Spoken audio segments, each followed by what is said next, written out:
Es esmu iebraucis copē ar copes gidu Armandu. Armand, tev lieliskā izvēle atkal ir. Tev ir iespēja izvēlēties mānekli. Cerams, ka šoreiz viņš tev izturēs. Toči ne, ja? Tu otro reizi tiec pie spintēla. Tikai šoreiz no Shimano iepriekš bija neizs. Nu tad testējam. Es domāju, ka šitais vajadzētu lielo ķert. Pasties, cik viņš liels pats ir. Let's go. Tu vēl neesi uzlicis mānekli, man pirmais metiens. O, paga. Baigi pumpē. Tas varētu būt labs. Sačuk arī vajadzēs?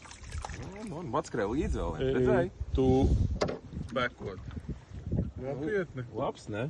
Pirmajā metienā. Tad jau Shimano strādā. Pastieties, uz kādiem vibiem ir jāķer aserīšu. Šitais ir 30. asers. Patīk viņam tā tēma tomēr. Nu, pamēģiniet. Viņš grab, viņš smuki vibrē un lido tā kā raķi. Aiziet. Re, kur ir cilvēks, kuram ir viena cope. Ko tu noķer kaut ko? Zāli. Nu, un re, kur ir otrā zivtiņa jau. 37. Gandrīz 40. Un laižam smuki vaļā. Aiziet. Dzīvo tālāk.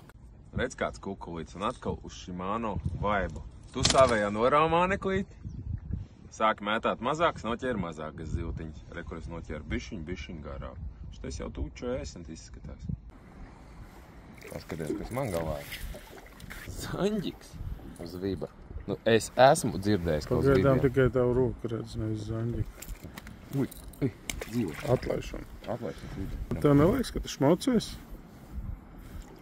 Vips šodien strādā. Spintēls nestrādā. Samainamies pēc tam? Pēc tam, jā. Es ietekmējoties no Armanda arī spintēlu uzliku.